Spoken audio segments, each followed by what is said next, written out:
I don't know if any of you have had a bad experience facilitating where they were not picking up what you were throwing down. They were not open to what you were suggesting. Is anyone vulnerable enough to admit that they've had a training that didn't work quite so well? Yeah, thank you very much. Hi, Abhishek. Welcome. Thank you. Hi, Sharda. Hi, Lam. Candace? Lam or Candace? What was her first name? Lam. How sweet. No, that's Candace. Candace Lam. Hi, Candace. That makes more sense. Speaking of names, I would love for you to rename yourself. First name, what you love facilitating. Like, I love laughter. I love getting people confident about laughing and standing on stages and being who they are. So I would be Jessica, Laughter, Breitenfeld.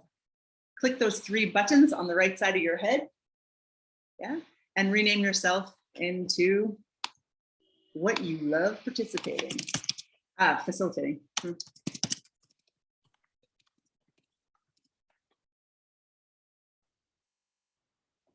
Connection, thanks, Gwen. Light bulb moments, Kumar. Lovely. The rest of you, feel free. Authenticity, says Jonas. Bridging, Mr. Corti.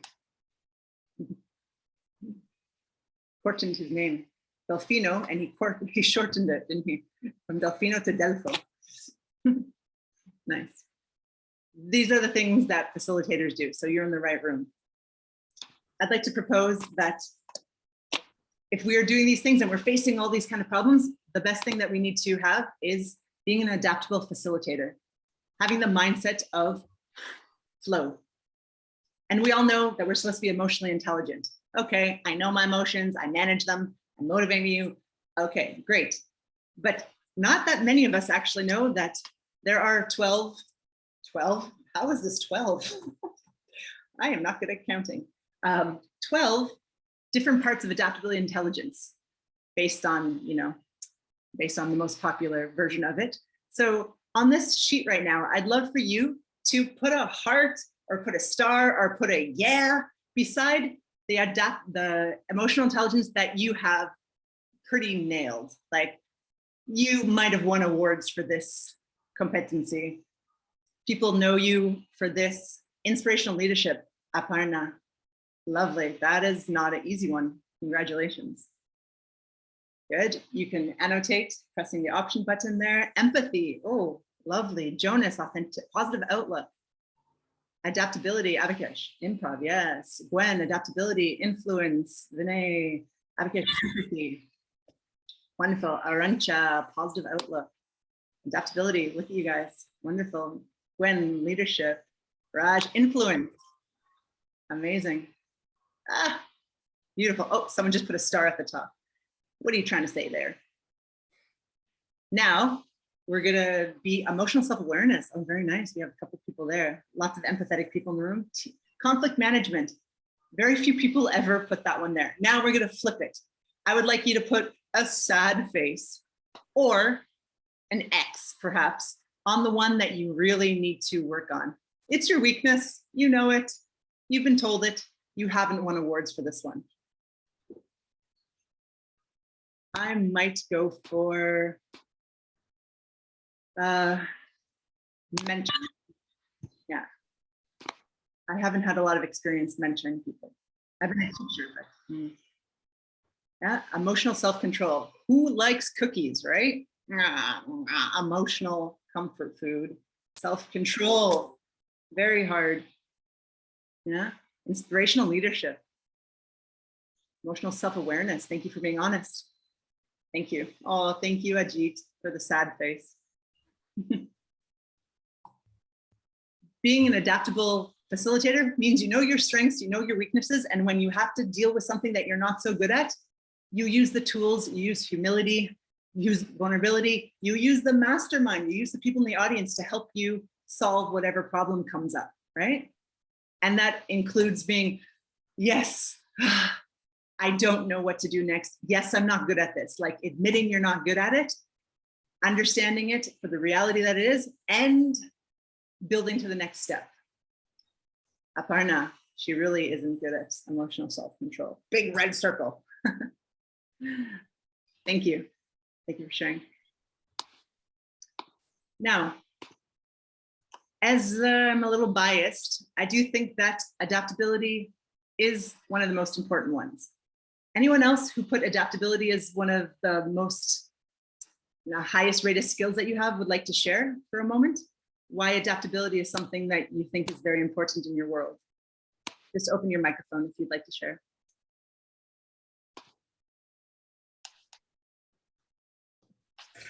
So I can go. This is Vinay. There's an old saying, right? Adapt or you die. Mm.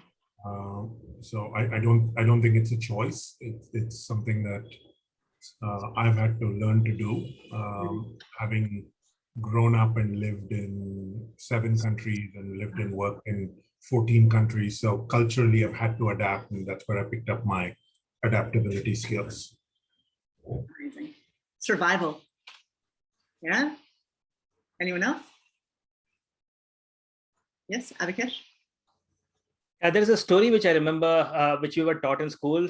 Maybe some of you might have heard of the story. There is this grass and an oak, and oak is very powerful and proud.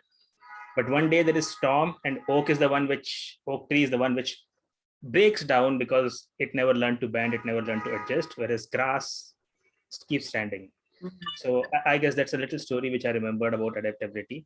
And it has shown a lot of us who could change in last couple of years. They continue to prosper and thrive, whereas those of us who haven't still continue to not do so well. Thanks. Hey, Funda. Love your name, Funda Oral. Hey, hi. Hi, welcome. Beautiful teeth, Mrs. Oral. Great. Zoom. Change is for better. Wonderful. That's the outlook that I feel that adaptability is way of life, and it is something that I think that I want to master. Let's do another little vote. Since the topic is this, and I'm going to be showing you ways that you can become more adaptable, and you can also very quickly and with humor and humanness teach it to your participants in the very beginning of your session. Yeah, so everybody has like mind share, right? We're here for this skill or this facilitation topic, whatever it may be, but we're all going in it with a certain mindset, and that's the adaptability mindset.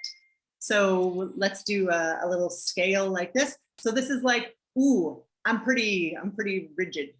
Yeah, like I don't like surprise, I don't like change. I like rice and chicken for dinner, right? And then we're up here like, I just went skydiving last week. Wow!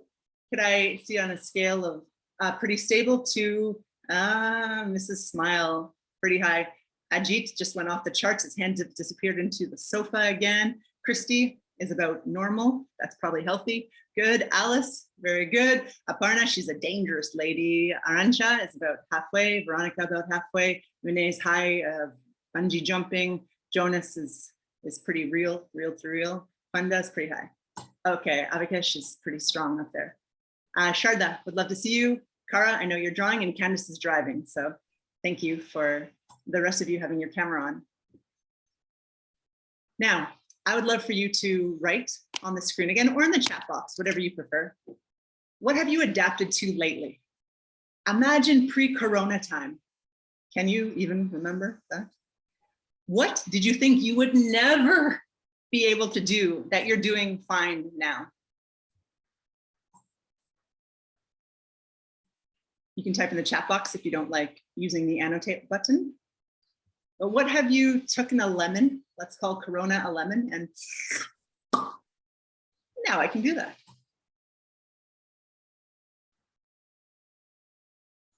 Okay, so you haven't been traveling, Vinay, but have you dealt with the grieving of not traveling? Yes, for people who know me, I used to take my passport out and hug it and sleep with it under my pillow for the first few months. Oh, and now you don't cry anymore when you when you, Yeah, I agree with Vinay. We used to always meet him more at the airport rather than anywhere else. oh, your friends, wonderful. Facilitating virtual teams. Who thought that was possible? What the heck was Zoom 18 months ago? Zoom was the noise that kids made when they played with little cars. That was the only thing that we Zoomed, right? Now we have Zoom butt, Zoom eye, Zoom clothes, Zoom pajamas, Zoom bras. No, Jessica, I have a little difference of opinion here. It's not there. It was not there. People were using it, but it was not being used as much as what we have to use now. That's for sure. But even our IF sessions we were doing on Zoom pretty 3-4 years back, the moderated sessions. Yeah. And before that, we have used WebEx training, which had breakout rooms. It's the awareness. I think it's the audience which had to change. The adaptability of the audience was highly resisting, and now it's much more smoother. Wow, we have an early adopter. The name Ajit. Yeah. No, but I mean, we've been doing virtual training for like 8-9 years, but those were more rare exceptions. But then it became the norm, right? So it's the quantum that just went crazy. Yeah. And how many of you have a favorite Zoom chair? Yeah, that's just like, I started to care about chairs in Zoom time, right, Defo? Yeah. Definitely.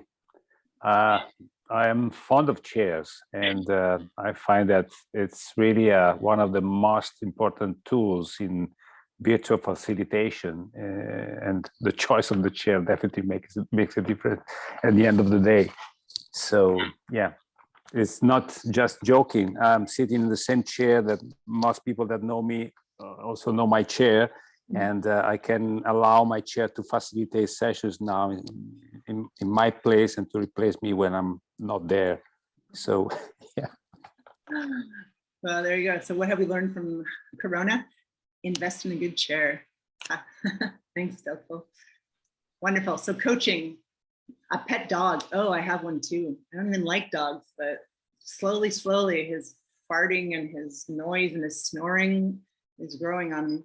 Not quite fast enough, as you can see with my face. So you guys are adaptable. Are your participants adaptable? Is the next question, right? Yeah. Okay. If you're blessed enough to be in groups that people are really there because they want to be there, yeah, you have adaptable people. I'm sure they're willing to change the behaviors, they're willing to listen to you. I think there's some value in sharing with the participants what adaptability quotient is. Maybe showing them the 12 different competencies, asking them, creating rapport with them. Oh yeah, me too, da-da-da. We learn from people that we like. So if you're vulnerable with them and I'm vulnerable with you, we share a little bit. Now they're a little bit more open to listening to you, to hearing what the content might be. And then we pop into talking about how adaptability has been rated as the #1 skill for the future of work. Wow, have you ever thought of that before? People will start to think, okay, I am adaptable. Oh, I am resilient. Oh, I am a human. I can do this. They start to build a little bit of confidence, and you've just planted a small seed.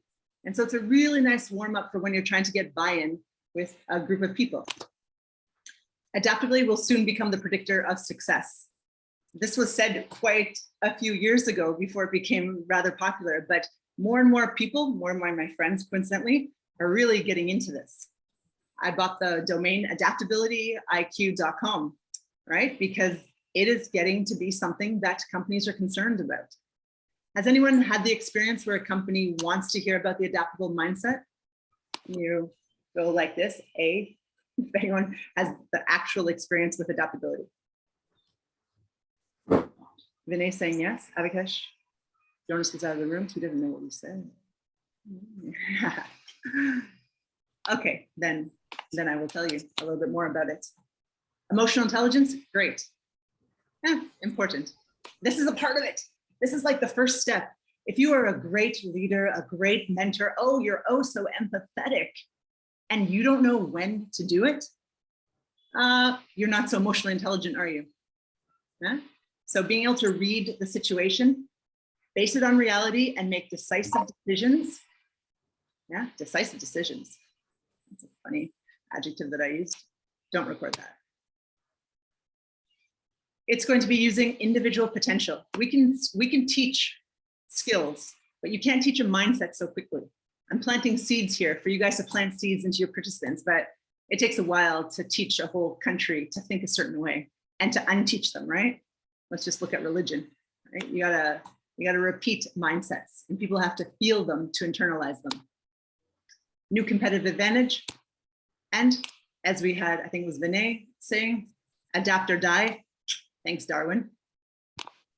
The AQAI, if you want, you can check out the page. This is what Celeste, actually, she is the director of the Middle East and Europe for the IAF. And she introduced me to the AQAI. And now we're facilitators. We're certified in this. So we can go into companies and give them an artificial intelligence test. They do a test for like 50 euros. You charge them whatever you want to charge them. And you then work with them to fix their adaptable problems. Is it their mindset? Is it their grit? Is it their strategy? This guy, Ross, he wrote a book with a man named Mike Raven. They created AQAI. And now there are hundreds of us that go to companies and test adaptability and give them solutions on how they can improve the adaptability rating of their teams. Who knew? Yeah. So this is something that I think facilitators are doing all the time. We're constantly teaching people how to adapt, how to hear something, how to reframe, how to listen to people. Like if we aren't teaching adaptability intelligence, I don't know who else is doing it. And yet we don't know that this is actually what we're doing. And it's a very marketable, attractive, and client-focused, let's say, niche. Yeah. 91% of HR, maybe you would like to contribute to that, Raj, thought that people will be recruited on their ability to deal with certainty and change compared to other skills. So we're just echoing what you and your bosses think. Does anyone have any questions, or anyone like to say anything? Yeah, Jessica, I have a question. The adaptability test that you do in companies, Yeah. what does that actually look like in practice? Yeah, so it's so modern and fancy. It's super nice.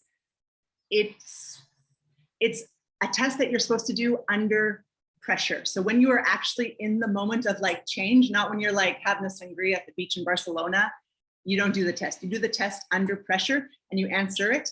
It's like most of the regular tests that you do.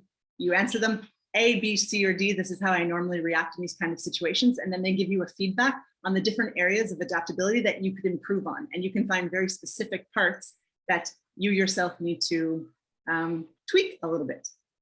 And the problem is with this company, if I can be so bold, he's not in the room, is that they offer the assessment, they offer your feedback, and you're left with a report.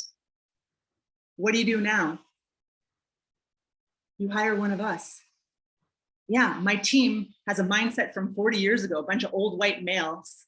Yeah, I know that. Now what do I do? Well, okay, hire Alice. Alice connects people. Yeah, you need to bridge the gaps. Bring in Delfino, right? You need more team happiness. Yeah, call up Anna, right? We go in there with that focus that they need, but they don't know how to solve it. So it's like we bring the solution, the tools to a problem that we can identify with a very nice structure. Yeah. Great, thanks. You're welcome. Great. I would love to now go to the more fun part. What could be more fun than listening to you? Lots. So how many of you have worked or talked a little bit about psychological safety on teams and can share? Yeah, okay, Aaron. Actually, I have done a bit of research on psychological safety and neutrality, as that's one of our, IAF ethics also. And I had facilitated a workshop. What facilitators do is do the smart thing, get a bunch of intelligent people in a room and harvest their wisdom. So so on that topic, when I facilitated psychological safety and neutrality for the facilitators role in our hub on, I think, a couple of years back.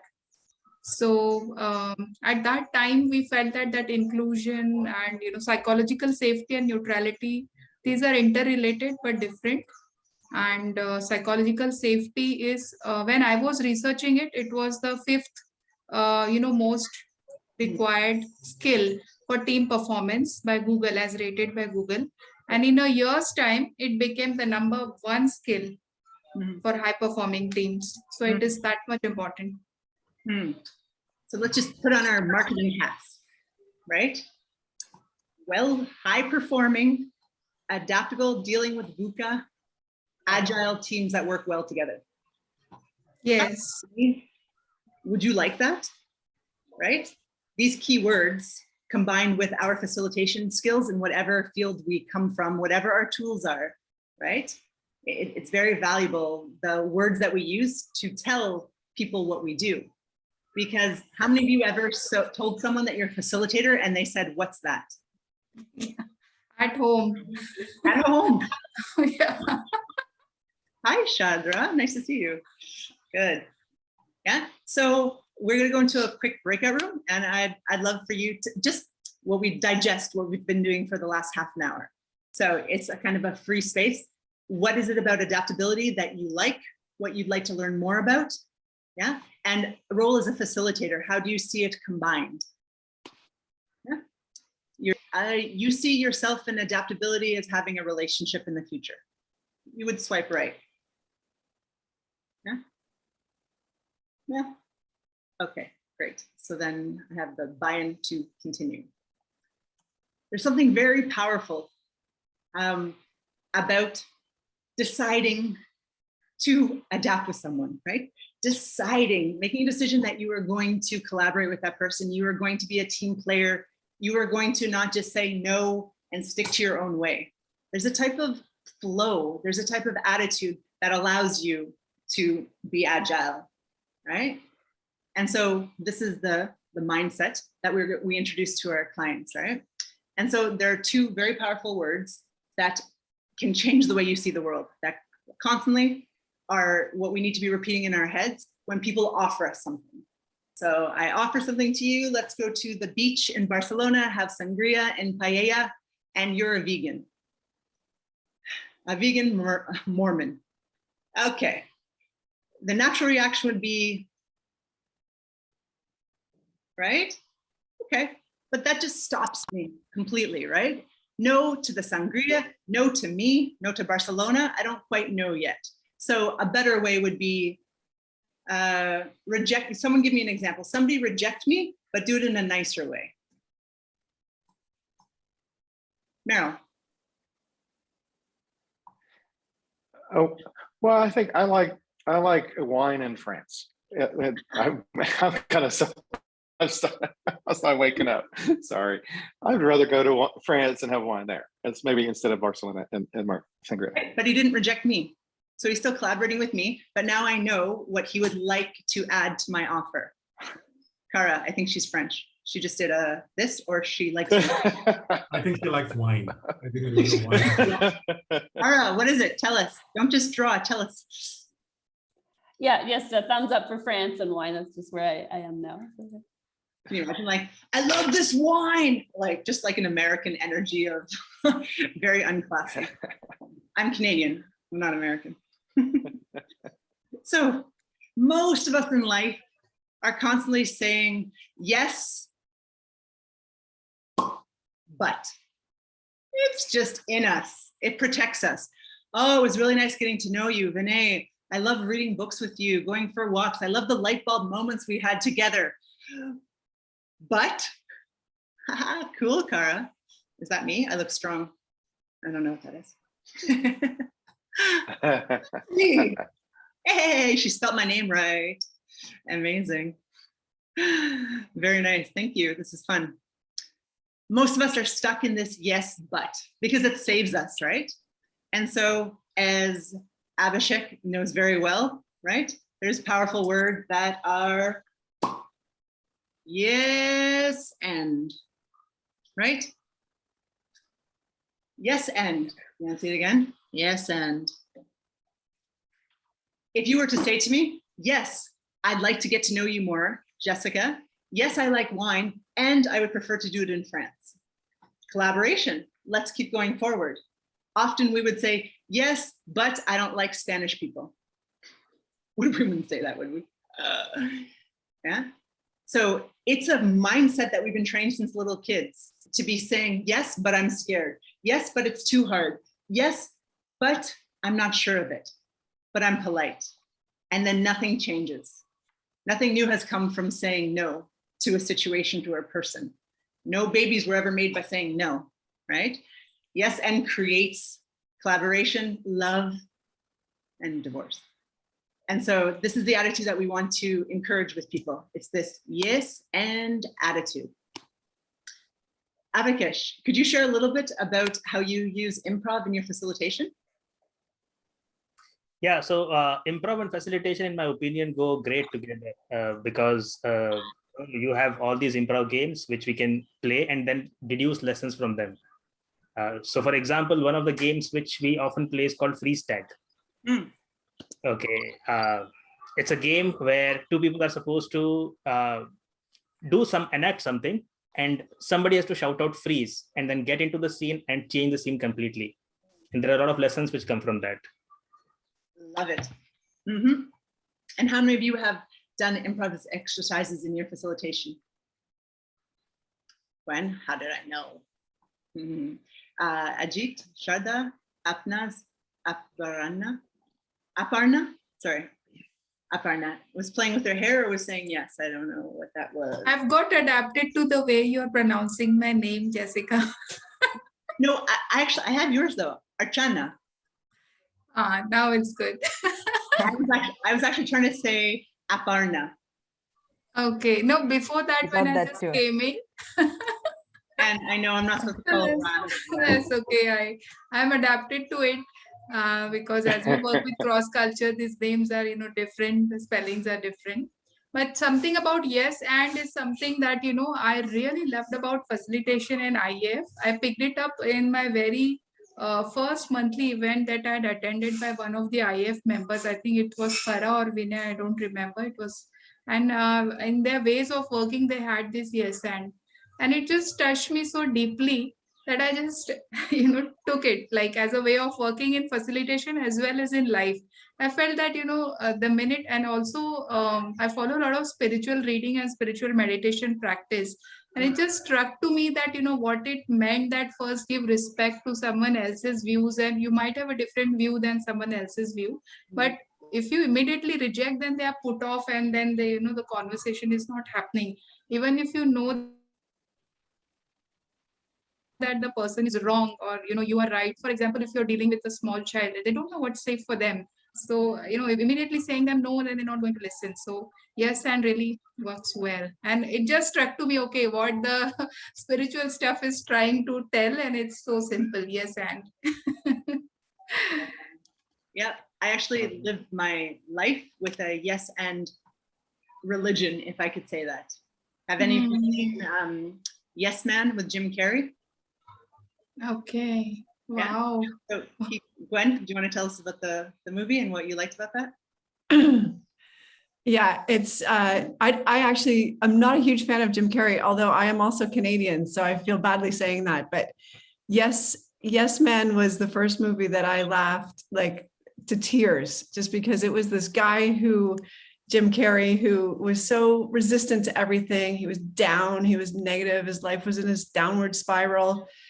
And then he went to some conference or something like that, like one of these kind of motivational conferences, and somehow got convinced just to take this yes attitude to life. And so he started saying yes to all of these situations that he hadn't ever said yes to before in his life. Anyway, I thought it was a very funny movie, but also very profound, because it is this idea of, what happens when you live your life, completely stuck in a situation, rather than, kind of embracing new things, new possibilities that present themselves. Thank you. And us, the improvisers, I'm an applied improvisation practitioner with the Applied Improv Network, just like Paul Z. Jackson. If you saw the keynote this morning, he co-wrote a book with Paul Z. Jackson 20 years ago about the facilitator. Yeah. And so we live for collaboration, creativity, and confidence. That's what improv does with groups, because you throw them in a situation, in a safe situation, where they can just explore. And that's where a lot of like you collab someone, collaboration comes from. So I come from that background as a clown. I've studied clown for 6 years. I work in hospitals as a clown, as a volunteer. And I've been teaching improvisation for 6 years. And I've lived in 8 different countries and taught in 5 different continents without speaking the language, right? I lived in India, and as a very fast girl, didn't learn much of the language because, of course, thank you, India, for speaking English so wonderfully. Didn't work in Egypt, right? Shwaya shwaya, that was hard. I used to just take my phone and throw it to my best friend and be like, can you help me? Or I'd give it to a taxi driver and just call my friend, right? You either learn the language or you get friends, yeah? Or you have enough money to solve all of your problems. So I like Vinay, I'm sorry, I have to find your name. Vinay. So there's no J there, yeah. Vinay loved to travel a lot. And so because I wanted to survive, I had to learn how to adapt. So each of us have reasons for why we want to adapt better. Maybe our marriage isn't going very well. Well, one of us has to change a little bit, or both of us have to change a little bit. So we do need to learn these skills. And so we're going to teach them to our participants. And it's a beautiful little LAB. Let me share the screen. You can teach your people to do the lab, right? There's 2 words that change the way they see the world, which is yes and. There are 3 words that you can remember in every situation when you feel uncomfortable or you don't love what's happening. And that's the lab. So ladies and gentlemen, we're going to be doing the lab for the next half an hour. You are going to be listening, accepting, and building. We're going to be doing 4 exercises that you can duplicate with your people in the first couple minutes of a training to get them into the mindset of adaptable. Sound good? Thumbs up. Thank you. Wonderful. So, listening skills. I have high expectations of this group. I would like to see on the count of 3, if you are an excellent listener, an average listener, or a la la la, what did that tall blonde American woman say? Yeah, on the count of 3. 1, 2, 3, good. Of course you are good. Bad. Oh, Delfino's kind of. Yeah, thank you, Rajana there. Ajit's got like a listening dance. Sometimes I listen, sometimes I don't. Ask my wife what's really true. Thank you. Yeah. Lovely. First step, you need to listen. And when you say yes, you're actually saying, I heard you. It's not, I agree with you. Yeah. Okay. Canada's a lovely place. I haven't lived there for 22 years. I would say, yes, I agree. It's beautiful. And it's very cold, and I prefer warmer places with a more collectivist mindset and not such an individual mindset. I could have just said Canada sucks, right? But of course, that's not 100% true. So I listen for it and I just repeat back to you what I heard so that you feel that I've heard you. It's just nonviolence communication, good active listening. But it's important. It's the first step of being able to be adaptable. You need to hear what's going on. Second step is accepting it. Reality. I do not want this reality. Have you guys seen the volcano that has been exploding for 27 days in Spain, in the Canary Islands? No? It's on the news here constantly. I don't think anything else. No? Yeah, and yeah, it's devastating. I missed your sentence there. La Palma, that's the name. Yeah, Palma. Yeah, it's La Palma, the island. La Palma, right? All we see, and bananas were really cheap last week because they were like, get them out of the island, because things are going very, very badly there for these people. Unexpected. Who could have expected a volcano to erupt? Some people actually, right? Anyway, reality is I need to get out of my home. I don't want to do it, but I need to accept that this is something you can't change. Only then are you able to go to the next step, which is build, to collaborate, to make a conscious decision to do something with that person. You can hear them, you can accept it, and then you can still say no to the collaboration. That's fine. But be aware that you're actually killing the idea. If you want to be able to flow with someone, you need to be able to build with them, communicate with them, negotiate with them. And so these are the 3 steps that you would teach them. And you could say, welcome to your lab, ladies and gentlemen. This idea comes from Paul Z. Jackson, who is the founder of the Applied Improvisation Network. And he taught me everything I know, except for how to dance. He's a British guy. Yeah. We're going to be going into the first activity here. Some tea for you, Jessica. Could you repeat that? Some tea for you. Some Tea, T-E-A. tea to drink because he's British. Got it. That's maybe why they don't dance, because they're always holding hot tea. I've never thought of that before. Thank you. This first activity you're going to do in a breakout room with 2 people. Here is a gift. I'm going to give you a terrible gift. Let's start generating some ideas. Write in the chat box the world's worst. Thank you, Vinay. You guys can see my slides on the right side. That's fine. Think about the worst things you can give somebody. Yeah? Use tissue, toothpick.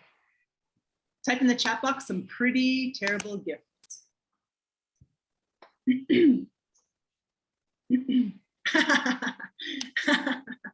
Oh, you guys are amazing. Those are terrible. Trash. Unless you're a recycler. A fart in a Ziploc bag. That was hilarious. Tara, I love it. Give a terrible present. Can you do a fart in a Ziploc bag? How's your drawing abilities? That's a little harder one, but I'll give it a shot. It will be like, what the heck were they doing? Intrigue. Like a bean farting and someone like closing the Ziploc bag. Oh, what farting? A bean? Yeah, like a bean. Bean. Like, because Oh, because you eat beans. Okay, yeah. you eat beans. A bean You're bag. the expert. Don't listen to my advice.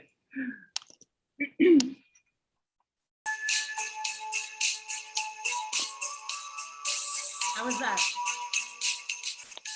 Good? Are you inviting anyone to your Christmas party? No? Not good gifts? Right?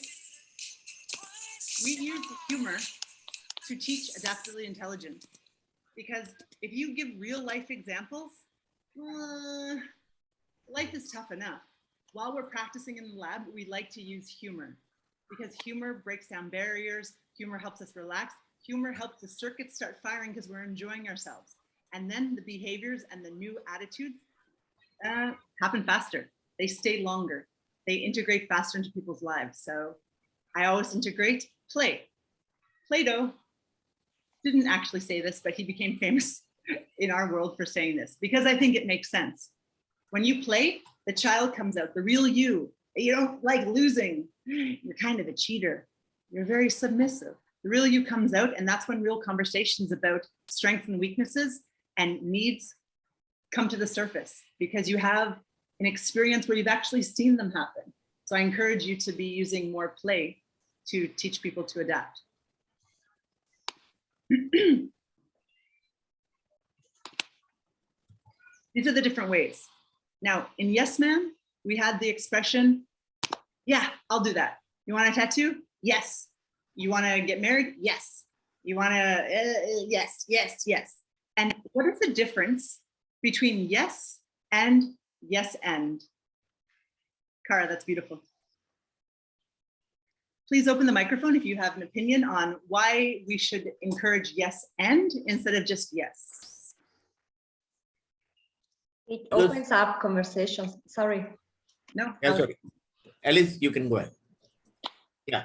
I was just saying it opens us, yeah, sorry. It opens up conversations. Why? I'm digging in a little bit more, Alice. Because basically it means that you listen to the other person and you have a reaction to what the other person just said. Somebody continue on the reaction word. Tell me more. Yeah. So yes and I was like, Jessica, the yes and creates possibilities. It's an unlimited possibilities. Instead of a limiting possibility, you're moving from a unlimited possibilities, and that creates a lot of options, and the way we think, right? There is no stoppage, so there's no obstacles. Yes and gives you a way forward. Yes, but stops you in between. So something like that. So therefore, it's an unlimited possibility. Delphi, can you add to that? Well, I think it's interesting because the yes and is adding not only new possibilities, but also contradictory possibilities or polarities or paradoxes, which builds on more creativity and connecting more things. Wow. Yeah, and Aparna, can you add the science stuff here? Tell us No, about so, I mean, but kind of evokes fear, right? I mean, it just brings that up. And there is always a risk of failure. There is always a downside through everything, I mean, you'll be talking about the volcano, you can escape into a worse situation. But, do you want to be doing that? Or do you want to use this gift of forward thinking, which only human beings seem to have, like a very, very evolved prefrontal cortex to kind of zone into that. Lovely. I love hearing all of you contribute to it. We're going to be playing a new exercise. Because of that, we're just going to do one example in the main room. And one of you who says me first, I'd love to have you participating.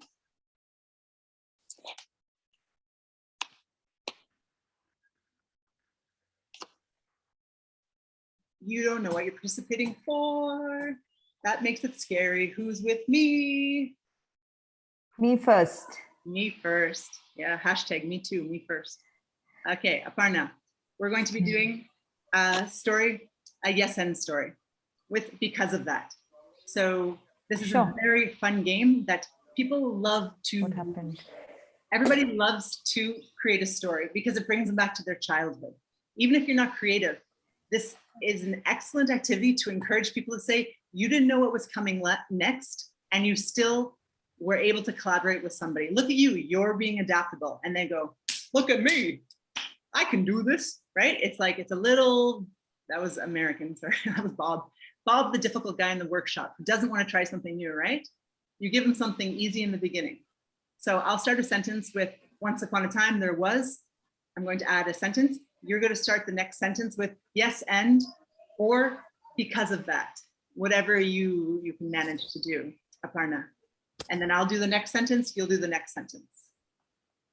Yeah? It's just the two of us? Yeah. Okay. Well, who else wants to play? I didn't have too many volunteers, so I'm just grateful for you. That's true. Anybody else want to jump in? Yes, and. Okay. Aparna, once upon a time, there was a man who ate French fries every single day at his favorite McDonald's. Yes, and that McDonald's franchise was booming thanks to him. And he became the role model for a lot of other people to eat fries.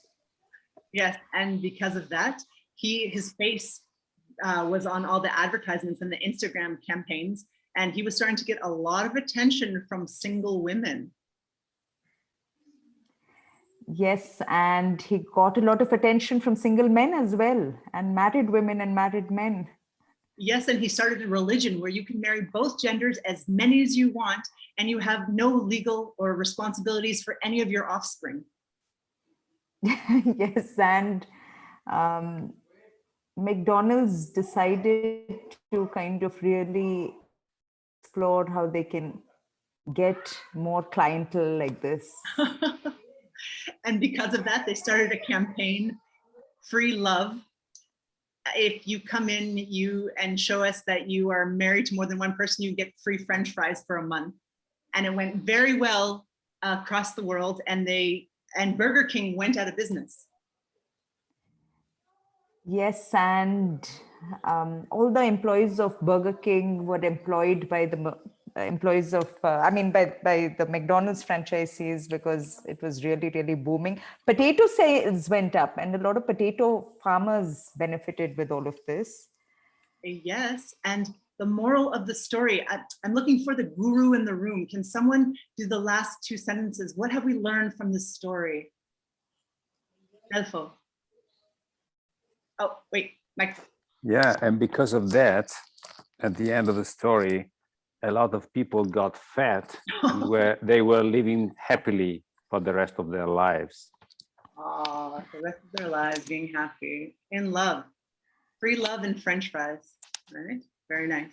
Yeah, beautiful. And many new chairs got designed thereafter. Yeah. Did you say new children? Or do you say chairs? Chairs. Chairs. Chairs. Fit in the fat people.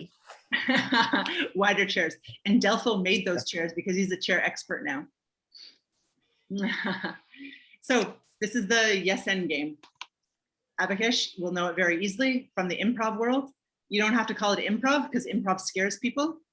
Call it adaptability, call it agility, call it teamwork, call it whatever you want to call it, but get people into the mindset of yes ending each other. And you'll see something very powerful that happens in a group. They'll start to police themselves. You don't have to grab them anymore. They'll hear each other go, yes, but, and then someone across the room will go, you said yes, but, and then everybody will laugh. And then someone from India will say, but means cut, right?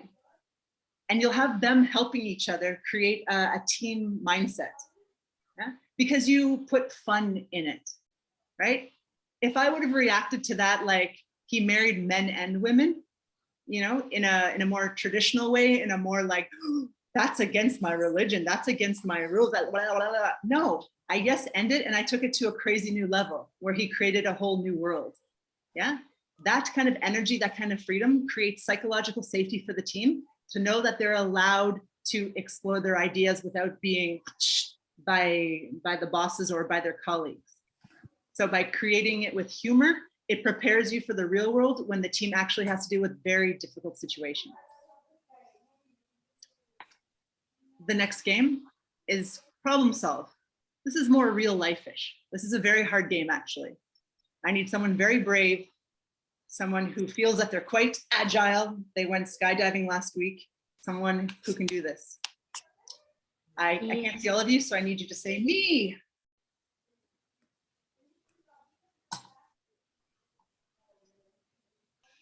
Of course, Mr. Improv would like to volunteer. Lovely. I'm going to give you a problem, and I'm going to give you one object, and I want to see how you can solve that problem. Yeah? Okay. Quite quickly though, I want the answer within 10 seconds. No thinking too long here. Oh my God, he's calling in. 1 second.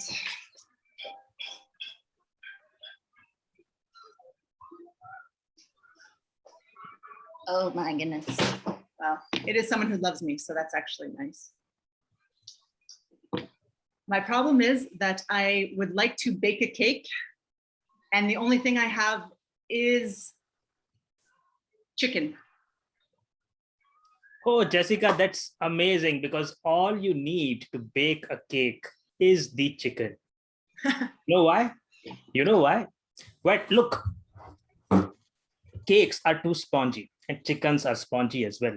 You see, the traditional cake is completely out of flavor these days. You need something new. The world needs something new.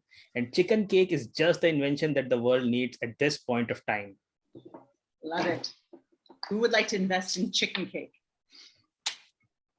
The British already made it. Well, I could. Oh, crazy. Someone's at the door and they don't go away. Don't they know that if you don't answer the door, you can't mute a door. That's the one problem in life, isn't it? He's the McDonald guy. He's the McDonald's guy. Do I answer it? Do I not answer it? What do you guys think? It's gonna go away. Okay. Oh, I'm gonna put you in breakout rooms. Look at me adapting. I'm going to put you into breakout room. You're going to try this by yourselves. I can answer the door.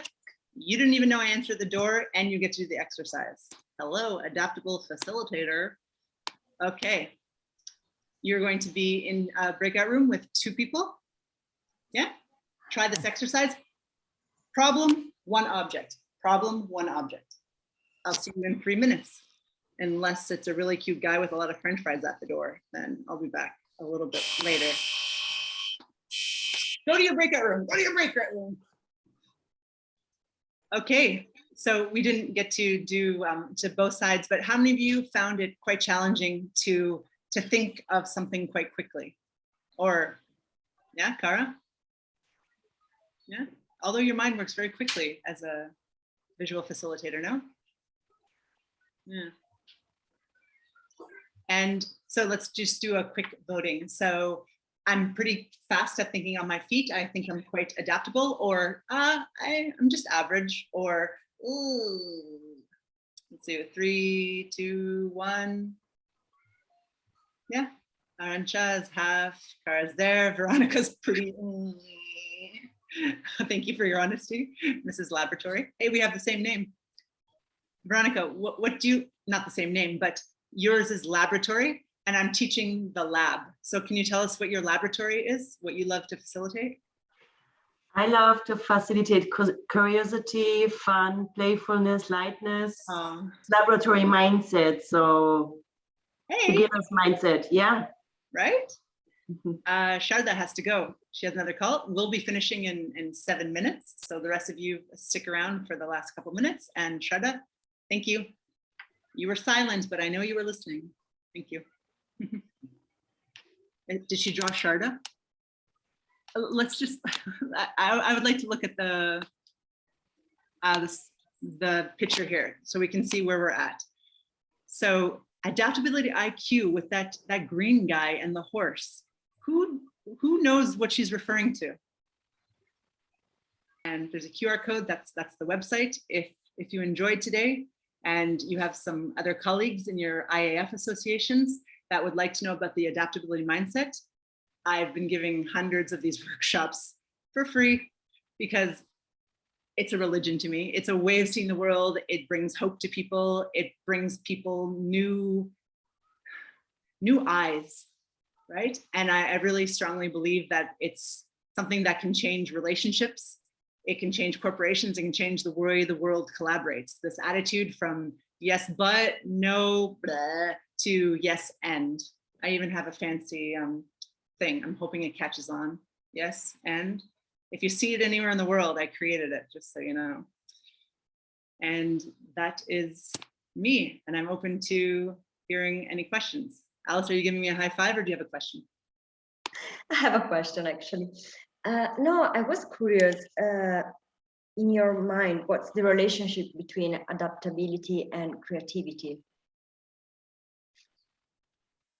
I think adaptability is the mindset that allows you to think outside the box.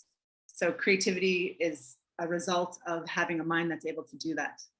And I'm not a creativity expert, so if anyone else would like to answer that. Oh, look at poor Dolphin. Dolphin, I called him Dolphin. He lost his face. He's just a bookshelf now. Oh, look at him. That's fun. Anyone else?